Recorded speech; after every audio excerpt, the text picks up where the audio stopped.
time once again to slip into your camo, grab your bow, and join us out in the field for another episode of the Up North Journal, presented by PSE Archery. The Up North Journal crew is knocked and ready to rock for another exciting adventure. So let's step outside and hit the trail. Welcome back to another episode of the Up North Journal, everybody. I'm host Mike Adams, sitting in the cabin tonight with Dan DeFaw. Before we get started, we want to help you save some money. That's right, folks. Don't forget to use our promo codes to save that money. And let's start off with buckbaits.com. That's right, the brick and mortar store of Buck Baits down at Sterling Heights, Michigan at 15 and Dodge Park. Go over there. If you're on the website, buckbaits.com, use the promo code UNJ20. That will get you 20% off your order. For those of you who are looking for Easy Cut products, make sure you go to easycutproducts.com.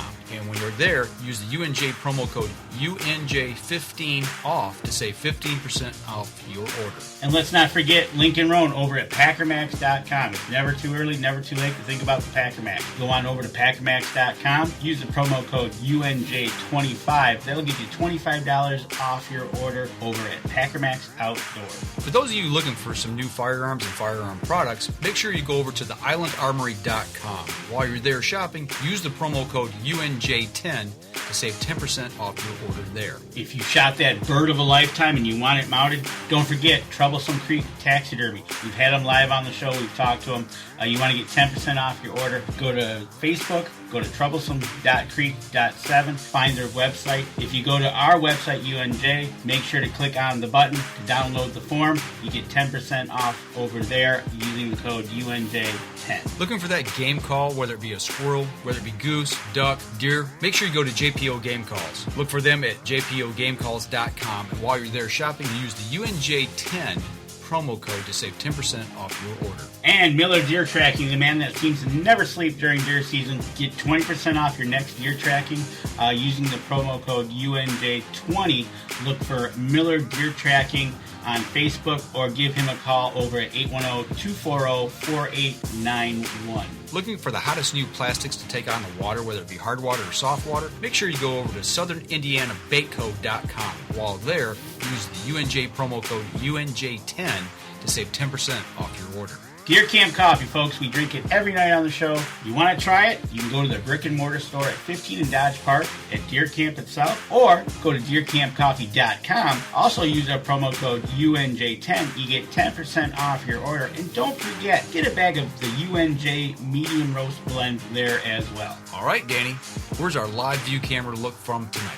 That's right, folks. It is snowing here at the cabin, and we are taking a live look tonight up on Mackinac Island, looking down Main Street from the Chippewa Hotel, where it's a nice, balmy 29 degrees. Just so you know, there's no motorized vehicles typically, but I just saw a snowmobile go down Main Street there, and there's one parked on the right-hand side there as well. Uh-huh. Right? I don't want to go up there. There's nothing to hunt up there. There's a lot of things to hunt up there. Mm-hmm. You just gotta, well, hunt some ice. Hunt some adult beverages. And right? I want to give a quick shout out. Looks like Matthew McConaughey is in the cabin tonight. All right, all right, all right. There you go. Got somebody, look at that. We got a couple walking down Main Street. Okay. See? All right. They're enjoying it. You know what? They can have it. So, welcome to another episode of Up North Journal, everybody. Sitting here in the cabin tonight with Dan DeFaw. I'm Mike Adams, and we're going to talk a little ice fishing tonight. Yeah, we're going to talk a little ice fishing tonight. FYI, we got some big news coming up. Won't be tonight, but we'll save that for a later show. Couple weeks, probably. Okay. And but other than that, there's been no ice. We've been like 10 degrees above normal temperatures. I've been sitting at work, and I've been watching on our Skycam up in Bay City on Saginaw River. People are up there. They're getting their walleye. They're doing it from a boat.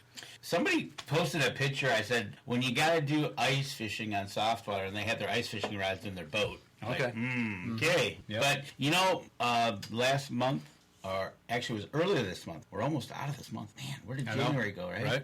But our own pro staffer, Adam Winn, went up to the Bay De Noc and did some ice fishing. Bay De Noc or Little Bay De Noc? Which bay were you on? Adam, help him out. I was on Little Bay De Noc. There you go. Yep. Welcome to the show tonight. How's it going, guys? I'm winding down after a somewhat semi-stressful day at work. Yeah, the snow doesn't help either. No, not especially on the way home, trying to get everybody out of my way. Right. You know, you got the people who like to drive way too fast, and you got the people who like to know how to drive on snow, and then you got people who are afraid every time you see a snowflake. Right. So, Yep. I did see a couple people off in the giggly weeds on my way home. But you know what? Took it slow and steady. And I sometimes let the semis lead the way. They kind of, they know the best way. Yep, stay out of their way. Right?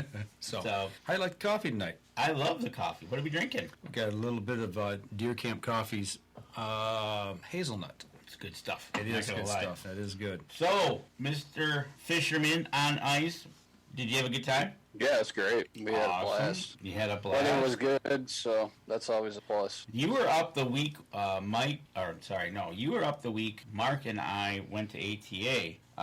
So we went kind of in different directions. How was the travel up there? Sometimes traveling to the UP from Lower Michigan can be an absolutely interesting thing. Yeah. Yeah, so it's actually we do it pretty smart.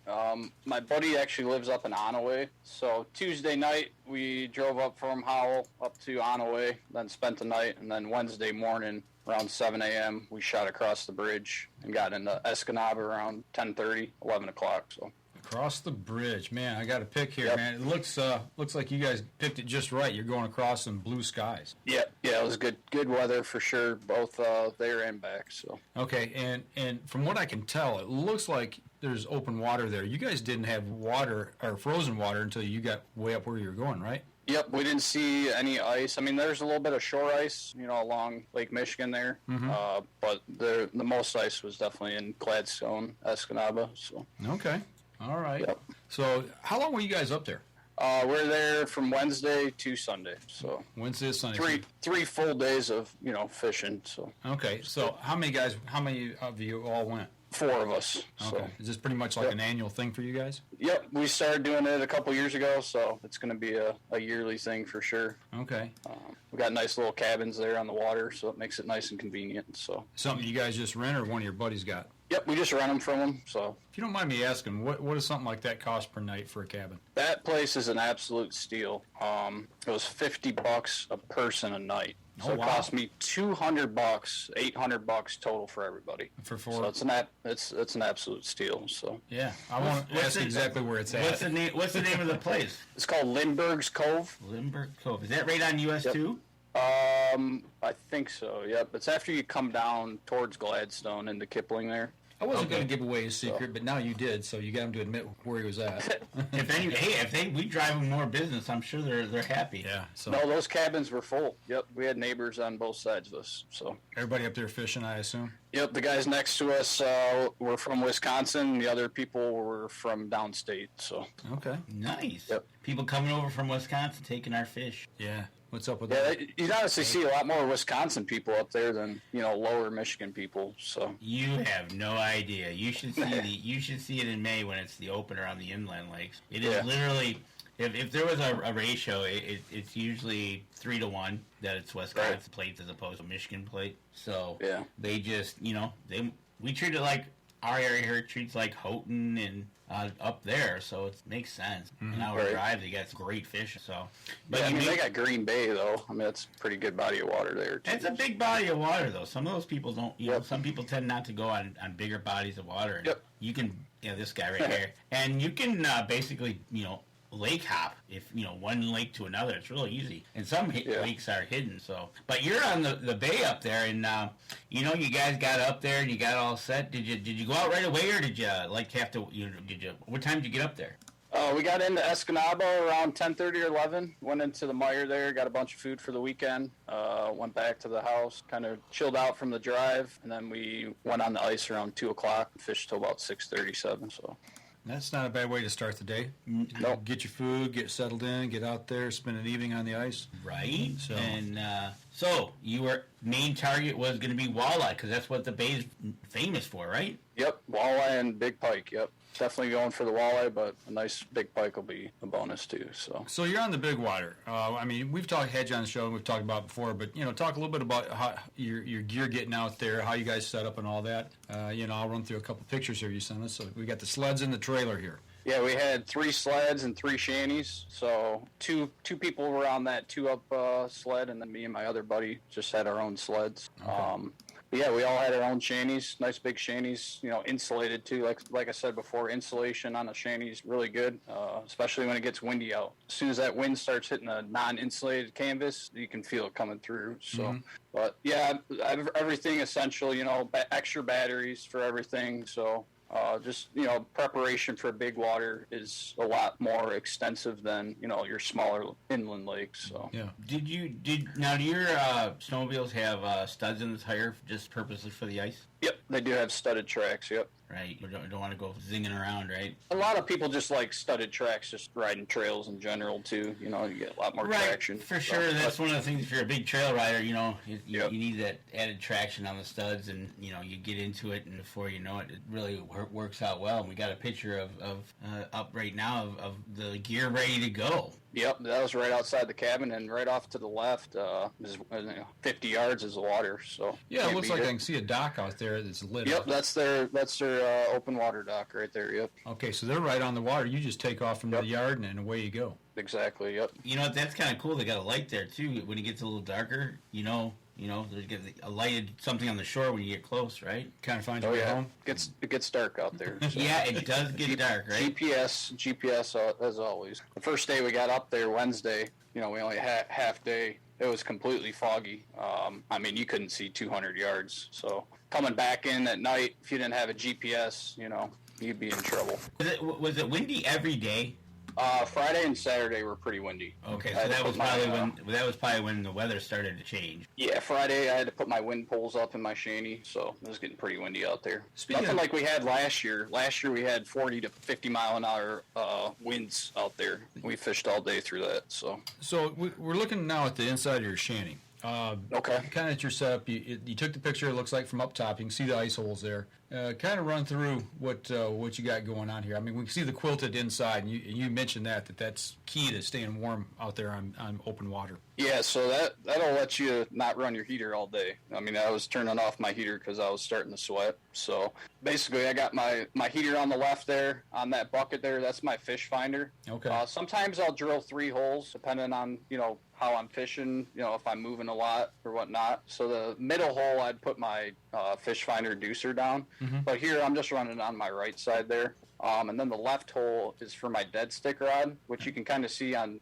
the top, sitting on that red bin. Gotcha. That's a rod. I just sit there, don't touch it at all. I put a live minnow on that, just let it sit. So you catch a lot of fish off a dead stick like that. So. Okay, gotcha. So what do you got there in the middle there? Is that like a little tray to hold your drinks and your lures and all that kind of good stuff? Hold my coffee, my cell phones, extra lures. Is that a 2-man ice shanty? Yep, that is a 2-man. Yep. Yep. And they make a bigger one of that, but I got like I said before, I fish a lot by myself, so I got like the 2-man smaller version, but they make a bigger one of that as well. So okay, and now plenty of room though. We're looking at the reverse angle of that now, kind of the way your seats are set up there and everything. I noticed you got a light in up on the top of that bar. That's got to be good, pretty awesome for fishing at night when you need a light in there. Yeah, especially setting up in the mornings too. It's nice. So speaking of night, I got to throw this shot in here. This shot to me blew me away. It's a very good shot. The moon and your shanty and the sled sitting there on the ice and reflection coming off the ice. That's pretty cool. Yeah, that was actually in the morning. That was a morning shot. That was the first. Yeah, that was actually in the morning. That was the first morning. So it was pretty cool to encounter that first day. So. The light we see coming up on the horizon, back at the horizon, then that's not town. That's actually probably the sun starting to come up. Yep, exactly. Yep. What time did you get out there? About 6 a.m. So we're leaving the house around 5:30, getting out on the ice, being set up by 6:30. That and it was funny because we had Wednesday, which is midweek, so you don't have a lot of people out there. By Thursday and Friday, it picked up pretty good. So it's nice to get out there early, get on the spot where you want to sit. If you get out there too late, the spots are going to be picked over. So. Yeah, it really surprised me at how few people in the photos. Like I'm kind of going through the outside shots now during the day, and there's really not a lot of people there. It didn't look like. Nope. I think in one of those videos, there's a pretty substantial amount. and that was probably Saturday. Okay. Saturday So was pretty busy out there. You see an uptick getting into the weekend, right? You got up there on a Wednesday. You probably didn't see anybody Wednesday, Thursday, but Friday, Saturday, you saw the uptick. Yep, Wednesday was pretty nice out there. There was not a lot of people out there. Thursday it kind of ramped up, and then Friday and Saturday were pretty heavy for sure. All right. Well, I tell you what, we've talked about you getting up there and where you stayed. How about we take a break, and when we come back, we're going to talk about what he used to catch His fish. All right. We're going to step outside, take our first break. We'll be right back after this.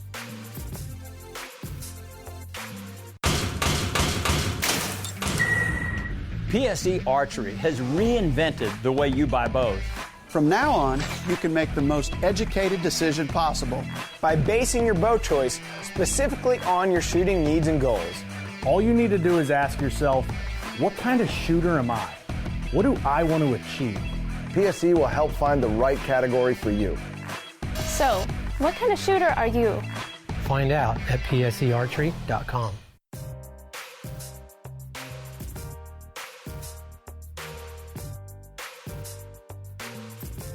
Welcome back, second segment of the show. So we got up north, we got on the ice. He's got food at the cottage, sleds on the ice. Want to get a spot. He's got his spot. He's got the hole cut. So now... So to start off, when you're out there, how many rods tip up? How many lines can you have in the water, in the ice? You can have 3 lines in the water, and that's both open water and hard water. Okay, so you get out there. You obviously we saw the 2 rods inside your shanty, but in the one, go back to that picture that left. That'll be perfect actually. So how many you had a tip up also out there, right? Yep, I had 1 tip up out. Yep, so that would have been my 3rd line. Yep. So yes, Mark Coleman, that is a tip up you see in the picture. The Southern Indiana boy knows what a tip up is, right? And so did everybody do that? Everybody in your party put out a tip up and some poles inside? Me and my buddy were fishing the same, so we had a jigging rod, a dead stick, and 1 tip up. And then the other 2 guys that I went up with, they had 2 tip ups out and just jigging 1 rod. Okay, so overall, just a scorecard of what did better for the 4 days you were there. Was it the tip ups, or was it the dead rods, or was it the jigging rods? To be completely honest, we didn't catch 1 fish on a tip up. Okay. Well, that surprises me. Does that surprise you? Very, very surprising. Yep. Very surprising. We were shocked. We had tip-ups set, in different depths, different baits on them, so it was pretty crazy. So, what were you trying on them? Suckers, and then we had shiners as well. Okay. And you didn't catch one thing. We didn't catch 1, and they were pretty good size. They were 4 or 5 inch suckers, and I was marking fish all day, and nothing was hitting my tip-up though. It was that is shocking because it's crazy. At least you'd think you'd have 1 go off, especially if you're marking fish. Yeah, we kind of had a tough bite. We did decent. We caught a lot of fish, but it was definitely a tougher bite. The amount of fish we marked versus how many we caught was not as good as we'd hoped, but we did pretty good. So I think another day or 2, the bite would have turned on, because if they were empty stomachs then, they probably would have got hungry eventually. Yep, I would have said Sunday or Monday, it probably would have turned on pretty good for them. The fish we filleted on Saturday, all the fish we filleted had nothing in their stomach. So not a single thing. That's interesting, because you said the weather came in on Friday and Saturday, which they didn't eat. Yep. And then, so you got out your fishing rod. What rods were you using? And what do you recommend for somebody that's thinking about getting an ice fishing rod? What should you recommend them getting? I use Mag's custom rods. They're made in Winn, Michigan, so I like to, sport local. I run a 32-inch medium, and then he's got a 32-inch Mag's medium, which is just a little bit heavier backbone on it. All right, hold that up for the camera there and show everybody you got there. So, yeah, that's it, one right there. And that's in black? Yep, that's in black. You can get them all customized, whatever you want. So we did see Mags at the fishing show when I was there, and he had a plethora of colors that you could get, and I think we even talked about you could see them glow-in-the-dark ones now. So yep. So Travis Sweeten, Mags custom rods, that's the way to go, right? So yep. But they're well-built rods. We've had him on the show. We hope to get him back on the show again. So what kind of line you got on that? So I run a braid to a fluorocarbon leader. So I run like a 8 or 10 pound braid, and then I run like a 6 or 8 pound fluoro leader to it, 6 or 8 feet, whatever you're comfortable with. and that's what I use for my walleye fishing rods. So cool. What are you thinking? Yeah, I was thinking. I was trying to put it all. I was visualizing the two connecting to get his leader. And it's called a uni to uni knot. There you go. Well, you got your laptop very, up there. very well. See if you can find one of those nuts. Very, very strong knot. Yep. I'm going to put him to work here. There you go. What were you tipping them with? I was using a lot of spoons and like rattle baits. So any type of spoon was working pretty good. Any like rattle bait, it's got like something like this. So this actually has like little BBs inside. So when you're not marking fish, if you jig this really hard, it almost calls fish in. You know, It attracts fish. They hear that noise in the water column. They come over and check it out. So I caught a lot of fish on a rattle bait. But spoons were also working very well. So just like a typical spoon like that. Okay. Nothing crazy. Tip it with a minnow head, just at the bottom of the treble hook there. Same with this rattle bait. You can tip the bottom treble hook here with a minnow head as well. So okay. I was catching them with no bait on the rattle baits. Like I said, if you jig it super aggressive and a fish comes in pretty aggressive, it'll just come up and smack it. You know, It's a pretty aggressive jigging bait. So, did you try those lures out that you got from Escanaba? I did a couple times. I caught a couple smaller walleye on them, but we kind of honed in on what baits were working really well and what was bringing fish in. So I kind of used the rattle baits and the spoons a lot up there. So you're all using kind of the same type of gear.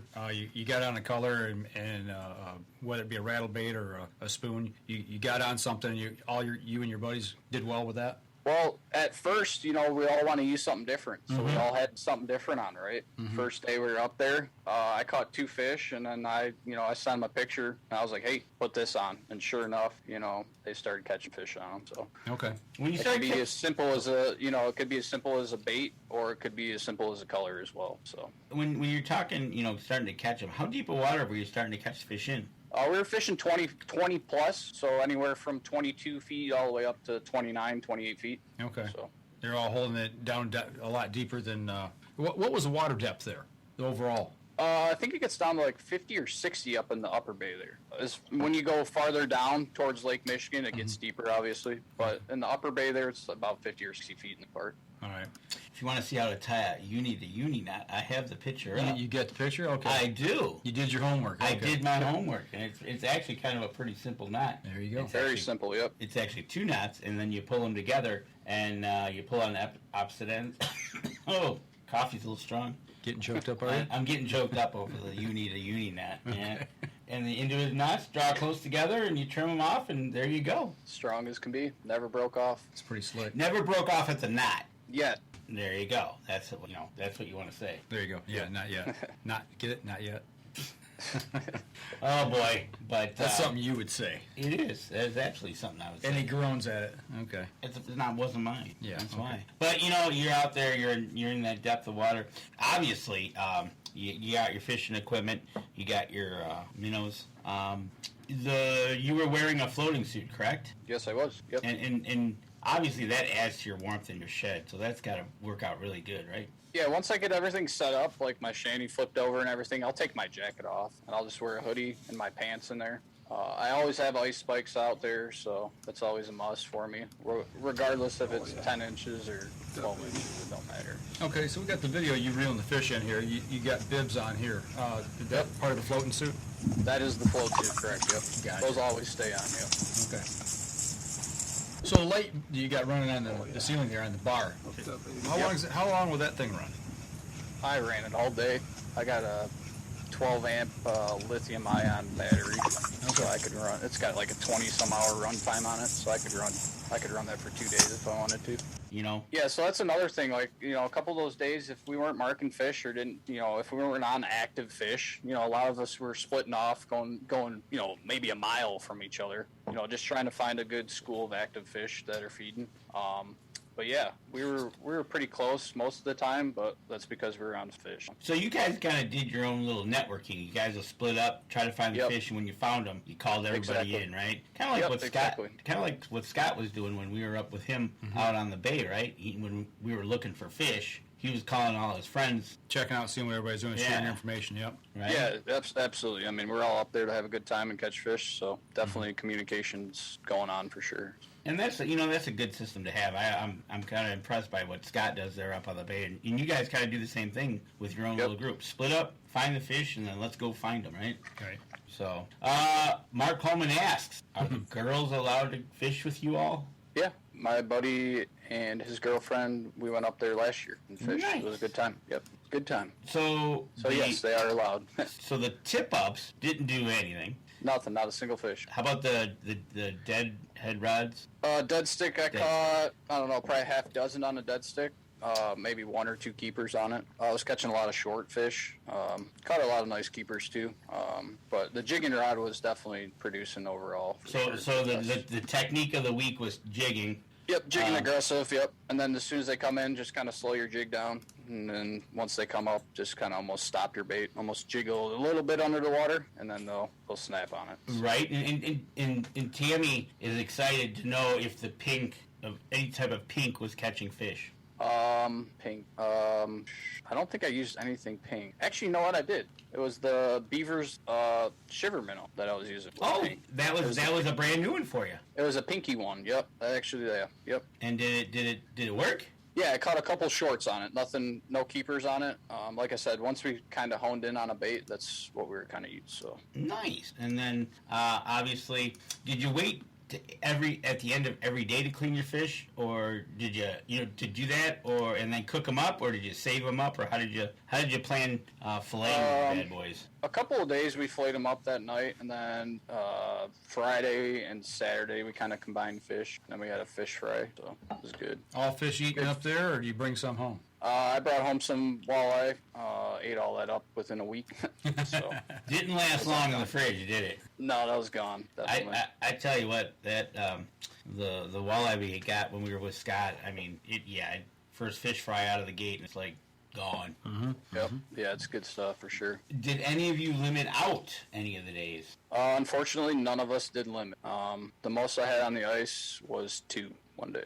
All right. And that was crazy. I mean, I had 2 in the morning. That's that picture. I had 2 on the in the morning before 10 o'clock, and I didn't catch another keeper the rest of the day. So just how it goes. You never know.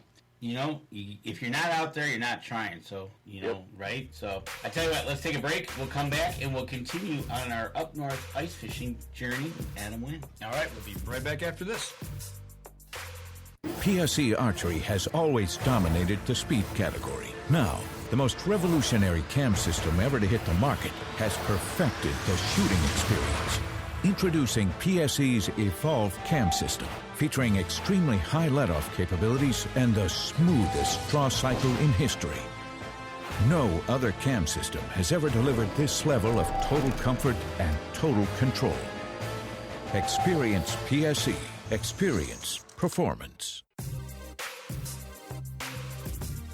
All right, third segment of the show. Welcome back. So we talked about all the setup and everything, catching fish and what they were using. And for those out there that are listening on the podcast, just a word of interest. If you don't think you're missing anything by just listening to the podcast, you are. You should go to the Facebook Live or catch the show when I post it over on YouTube, because there's things that are said in the breaks you never hear on the podcast itself. That's right. Right? That's so, I tell you what. Let's see. That's right. That was especially for you, Mark. Okay, so you drove up there, and somebody said that's a nice truck and trailer rig. Is it? Yeah, that's my buddy. He's got a nice setup for sure. He's a big snowmobiler, so that's a big snowmobile trailer. So we jammed all the gear in that trailer, so it's nice and convenient. It's all heated, so it's nice to be able to stick your stuff in there, keep it all nice and warm and dry. So one thing is nice is you got a covered trailer, so when you're driving up, you don't have the contents of the highway in your trailer on your stuff. Absolutely. Right. Exactly. Yep. Okay, so when you're up there and at night, you come in off the ice when you're done fishing for the evening. You talk about having everything kind of warm and dry. Do you park the sleds back in the trailer? So while we were up there, no, we just left them in front of the house there. Okay. Right outside. But like Danny said, coming up or going back down, it's nice to keep all this, the road slush and rain off your gear. So gotcha. All right. A good question from Mark. When you're out there ice fishing, does your shanty have to be marked, labeled with your name and address? It does not unless it's a permanent check. So if you're keeping it overnight, it has to have your name on it. So if you were to leave your shanty out there overnight, it should have your name and address on it. Correct. I believe if it's unattended, it definitely has to. But if it's attended, so if you're sleeping overnight, I don't think it has to have your name on it. Obviously, you're there with the shanty. But it's for them to check to make sure everything's good. If whatever it is. So, but if it's a permanent check, it definitely has to have your name and address on it. So I think with his setup, if he left it overnight, it'd be gone the next morning. Well, that's obviously that's the thing, right? If you're taking one of those nice sheds like that with everything included, I think Mark's thinking more like along the lines of grumpy old men. It's like a small house. Well, they have those up there, and you see them parked in people's front yards waiting for the winter, and you can only imagine what happens. You know, they'll spend days out there probably. It'd be a small camper, a little two-wheel, a single-axle camper with holes drilled in the floor where they can fish right through the floor. Hey, that's not a bad gig. It's not. No, not at all. That's kind of like that sleeper shanty we did up there at Houghton. From the floor to the ice, do you remember, was there like a foot, 6? Yeah, no, 6 inches, maybe a foot. Okay. I don't think it was a foot. I remember being in there. I just don't remember. I just know the ice was super thick. Yes, it was super thick, and it was on the skis, so they could pull it off, right? Yep. Did you encounter any DNR while you were out there? Oh, yeah, he was out there, but he never came and checked me. Actually, he checked my buddy that was 50 yards from me and never came over to him. So I wasn't doing anything wrong, so I have nothing to worry about. But they are definitely out there checking, making sure you're keeping legal fish. So obey by the laws, or they will get you. So for sure. With the DNR being out there, you said that you had a quad go through the ice. Did that draw a lot of attention, I assume? And did they get it out? Yeah, there's a lot of local guys up there. Any body of water you fish, sportsmen are pretty friendly, so everybody teams up, gets that stuff out of there. So the local bait shop up there, Blades Bait and Tackle, they came out there with a big side by side and helped them, get it out of the ice stuff. Was it definitely a friendly environment there? Was it just too heavy, or would he hit a soft spot? He was coming right off the corner of a point, so he was in a bad spot, just a known spot. Like I said before, do your research where you're going, because if you don't, you're going to get yourself into trouble. So we stayed far clear of that spot. We knew about it. Do your research. Don't get yourself in trouble. That's one reason on the big water. Speaking of big water, you sent a picture, or maybe it was the week before you posted a picture, a freighter going through up there. Yeah, that was actually just south of Escanaba. Okay, it wasn't. There was people fishing right by it. Not smart. No, even if you're on a foot of ice or whatever, however thick it was, a freighter pushing, even if there's not that much ice up there. That's the thing. Yeah, it's gonna move ice, and it's gotta lift it as well, not just shove it. Lift it. In a regular boat, when a freighter goes by, you're like rocking and rolling. I can only imagine that wave taking the ice with it. Yeah. No, that ain't happening. No. Yeah, those people are lucky, definitely. Right. Wind up on a flow. Yeah, head to Chicago. Yeah. Did you catch any tagged fish? I did not. I was hoping I was, but I didn't catch a tag. Is there known to be a lot of tagged fish up in that area? Like Saginaw Bay? You never know, I guess. They're coming all the way up from Green Bay. So, you could be getting fish tagged in Wisconsin from Wisconsin DNR coming up in the Little Bay De Noc. You never know. So, but, yeah, there's a lot of people that catch tagged fish up there. Same as Saginaw Bay. A lot of tagged fish come out of there. So, now that'd be Wisconsin tagging them. I don't, there's nothing like the... what am I trying to think of here? The bounty on them where you can... Yeah, it would be out of Wisconsin. There's nothing like on the federal level where the feds are tagging fish, or is there? Not that I know of. No, I don't. It's just your local, game warden. Okay. Right, so. And you wonder, it'd be interesting to have their take on the walleye over in Green Bay, like kind of like what we talk about Saginaw Bay here. Yeah. You got Green Bay over there, but I'm sure catching a tag fish would have been awesome. Yeah, definitely would have been a cool one. It's on the bucket list. One day I'll get one. So who caught the biggest fish? My buddy Jesse caught the biggest one. That was 22 inches, so not bad. Pretty nice walleye. Jigging a spoon I told him to put on. So, like I said, communications up there is good. If you're catching fish, let your buddies know. Everyone wants to have a good time. So, I totally lost my train of... Oh, so there was a picture we have of a fish taking a bait. He hit it really good. Yep. Do you think that was because they had the empty stomachs and they were starting to turn on to feeding, or... Yeah, that got me pretty excited. When that a fish bites like that or feeds on something like that, it's a good sign. But it actually ended up not being a sign. We actually didn't catch many fish. Also went dry after that, eh? It did, yep. So when you get bored waiting on a bite, what do you do out there? Scroll on your phone, play some music, look out the window. There's a lot of commodity going on around outside. So watch a quad go through the ice. Yeah. Okay. So he says, looking out those little windows we saw in the picture. It's that look of I wish a fish would bite. You know. Yeah. A little sad face. Right, a little sad face. But, well, you know what? When there's a lot of people out there, like there was probably on Saturday, it does get kind of comical. You can hear people zipping by or laughing or whatever they're doing because noise travels out there. Yeah. It can be fun, though, especially if you got a group like you guys did, right? Yeah, it was a good time for sure. So. Did you guys do anything at night? Go night fishing or have a bonfire or anything like that? No, we just kind of relaxed, cooked dinner every night. So just kind of, after a long 13-hour day of fishing, you're kind of whooped from it. So, all right, you got the fish off the ice. You guys got off the ice safely. So who was the cook? My buddy Travis and my buddy Jesse. And how did they cook them? Cooking. Deep fried. Oh, you went the deep fried. Nice, a little short lunch, put them in the deep fryer? It was pretty good, yeah. Definitely really good. All right, so you said you guys went up and you picked up food, so obviously you had some extra food there in case you didn't catch fish. What's your go-to meal up there at fish camp? So my buddy Travis made some chili for the first night. Really good chili, super spicy. Mm-hmm. So light your shorts on fire, spicy. Yeah. You don't want to be too far from the cabin.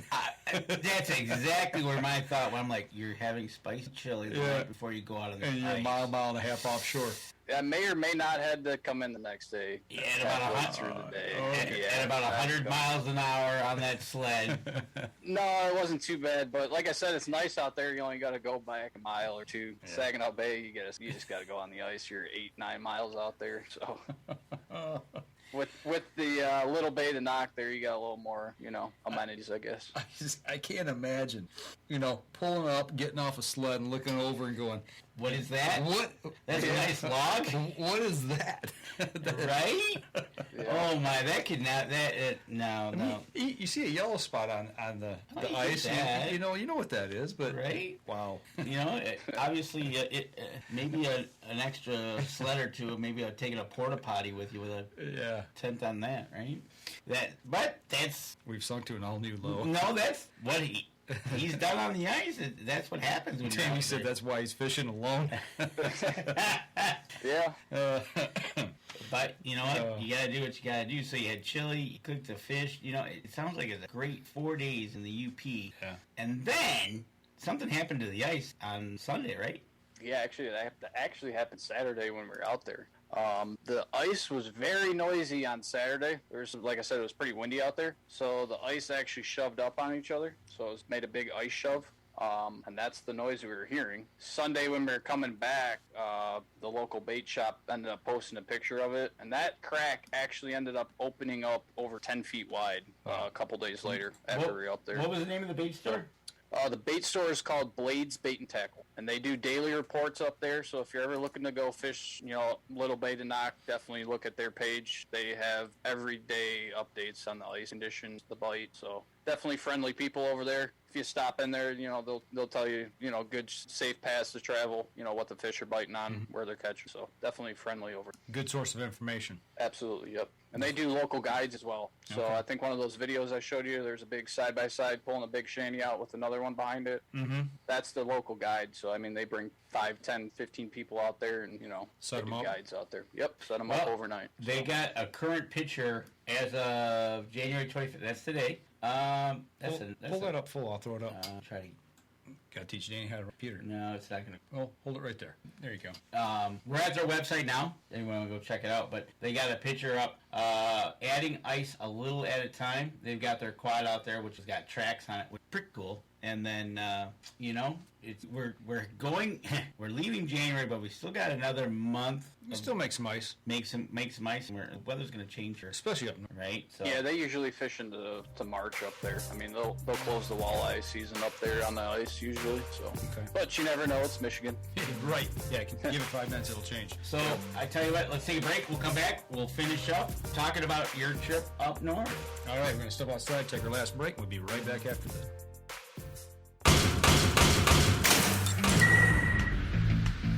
Acceleration is part of PSE's DNA. PSE pioneered the speed movement. Now they've developed the vapor category to help you find the most powerful bows on the market to fit you. High speed equates to intense power and building the momentum you need to be successful. Are you a vapor shooter? Find out at psearchery.com.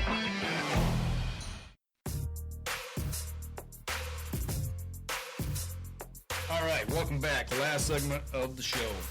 We just got a question popped in from Miss Delka, and cheeks or no cheeks? We didn't keep any cheeks. Most of the fish we were catching were smaller fish. I mean, they were legal size, but they're more 15 to 17, 18 inches. So there wasn't big cheeks on them, I guess. All right. If they were more quality fish, definitely would keep the cheeks. So she does love the cheeks. Yeah. All right, what you got there, Dan? So, looking at their website, if you're feeling like going up there and spending a night on the ice, they do have sleeper shanties. And Mike did this on Houghton Lake, and they had a blast. And you go up there, it's an 8x21 all-season sports trailer. You see it here. Bunks, ice fishing holes, the heater, the whole 9 yards. 4 anglers. You get fresh live bait, transportation from the bait store on and off the ice. You know, it's awesome, you know. And you got a price on it? Forced air heat, no cons.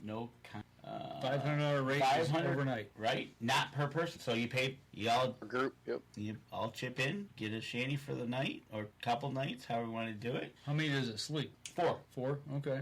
Check-in is at noon. All right. That's pretty cool. Pretty cool. That's a lot nicer than the ones we stayed in. That's for sure. Yeah, they got a pretty nice setup over there for sure. Yeah. Yours was a shack. It was literally a shipping crate. It's what they ship cars from overseas to the States in. So if you can imagine, you know, long enough to put a vehicle in, wide enough to put a vehicle in, and you know, probably 8 foot high, 6 to 8 foot high. Is that what that was, really? That's what they said they were. Okay. Yeah, and they cut a door in the side and put a door on it and cut holes in the bottom to fish through. So, yeah. There you go. That is pretty cool. And, no, it's not insulated. Matter of fact, you get a little heat in there, a little condensation, you know, from the little propane burner going. And if you don't get fresh air in there and get that moisture out, your sleeping bag will freeze to the wall. All right. That sounds like fun. Yeah. Don't ask me how I know that, but I do know that. You would freeze to the wall. It was cold, man. Yeah. We were sitting on 22 inches of ice. It was cold. Yeah. Vehicles out there on the ice. That was cold. I remember coming up the next day, and it wasn't too bad the day we were up there. No, it wasn't too bad during the day. But there was 20 inches of ice. And we had a good time. Yeah. It was wild. You fish Houghton Lake a lot? I've never fished Houghton Lake in my life. It's an interesting... Not once. Nope. It's an interesting setup because you can see the channel everybody kind of fishes off of. Pike Alley. And you just kind of go there and find a spot if you can. We actually they have the sleeper shanty, so we kind of got in the area, and then we just put up some tip-ups. We just kind of tipped up all day and talked so we could walk over to their shanty and go back. But, it was it was fun. So overall for this year, how do you think you're doing for ice fishing? You know, good season, bad season, but when you're out on the ice, how are you feeling that you're catching fish, not catching fish? Yeah, I mean, so far it started off the season good with that trip. You know, definitely caught some good fish up there. My biggest one was 20 inches.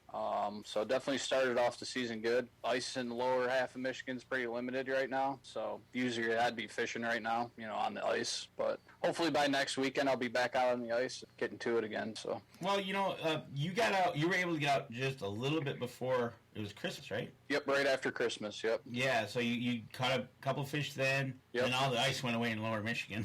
Yep. And then you made that trip, and then you're heading back, hopefully next week. It's supposed to get, we're supposed to have winter return finally here in Michigan. Yeah. So we'll see how that goes, but yeah, so overall you think you're doing pretty good then for time on the ice. Yeah, for what the ice we have, for sure, definitely. I got another trip planned going up north again, so hopefully get on some more walleye again. So what were you having? We got some questions coming in now. So when you were out there, what snack were you having while waiting for those fish to bite? Oh, I had a whole bunch of stuff. Actually, my buddy Jesse made up, I don't know, probably 20 or 30 breakfast burritos. So I had a couple of those every day, you know, heated them up right on my heater. I don't know, I got a bunch of chips, candy out there, anything just to munch on. Nothing in particular, but... Just chowing down. Did you throw any Skittles in the water to try to get the fish? Yeah. I bought some Swedish fish, and I threw one Swedish fish in the water. See? I don't think it did anything, though. You should have tipped them lures with them, you know. I was thinking about that. Hey, if you get, you got a slow bite, you got to try anything, you know. Yeah, get some gummy worms next time. Try that. Yeah. Right? Somebody's asking, when is Adam's next fishing trip up north? It's going to be probably the first or second week of February. I'll be heading back up north. So, depending on the ice, still waiting on some reports. So, once the ice is solid, I'll be going up. So, there you go, Travis. Have the truck and trailer ready. Yep. Sounds like he's ready to go. Was there anything you did that didn't take that you would have wished you didn't? I had an extra bin in my Shanty with a bunch of useless stuff I didn't use, so I wish I didn't bring that. Anything that you wish you would have took? No. You didn't. You had everything. Amazingly, I remembered everything. I had everything I needed. I kind of make a checklist before I go, a week before, and kind of make sure I have it together. Okay, that was going to be my next question. When do you start, pre-trip and everything? Yeah, I start getting it ready for, a big trip like that. I'll, a few days in advance for sure. Make sure I have all my gear in line. If I need to buy stuff, make sure I need to go out and buy stuff. So, prepare for that. Other than the quad going through the ice, what's the funniest thing you saw up there from other people? Anything stand out? Not really, because we were fishing away from most of the people, so we were kind of in our own little group over there. In your nothing too crazy. I guess I had a funny story about me. Okay. Oh, do tell, because Jesse says that 22-incher was a fighter. Yep, that was the one he caught. Yep, that was a good one. Best one of the trip. No, I was going out and I lost my heater. You were on the snowmobile driving out and you lost heater? My heater, yes. So I was going to the other side of the lake, and by the time I got out of my snowmobile, took the cover off my Shanty, realized my heater was gone. I immediately packed back up, took back off, and went back to where I was. The heater was gone.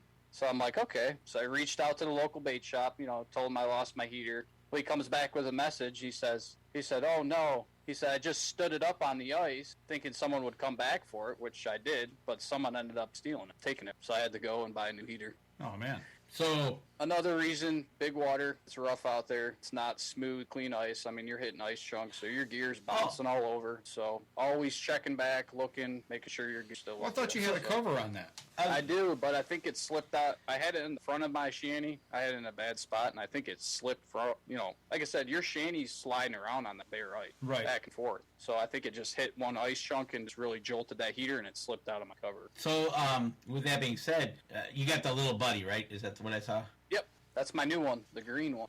It's the new one, but I would think that I guess that cover doesn't hold down as tight as I thought. It's pretty good, but like I said, if a heavy object really hits the side of that that cover, it's not gonna hold it. Is it just like a stretch cover? You stretch it over? Yeah, it's just like a elastic. Oh, you don't tighten it? There's no strap. No, there's no tighten strap. Okay. Like I said, it's pretty sealed, pretty good, but I just happen to have that heater in a bad spot.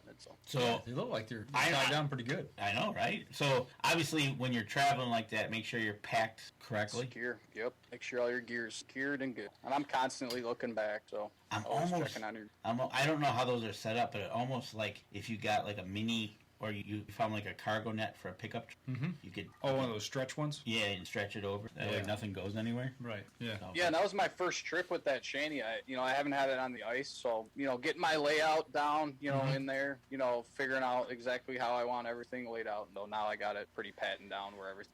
Trial and error. Right. And that one in the picture.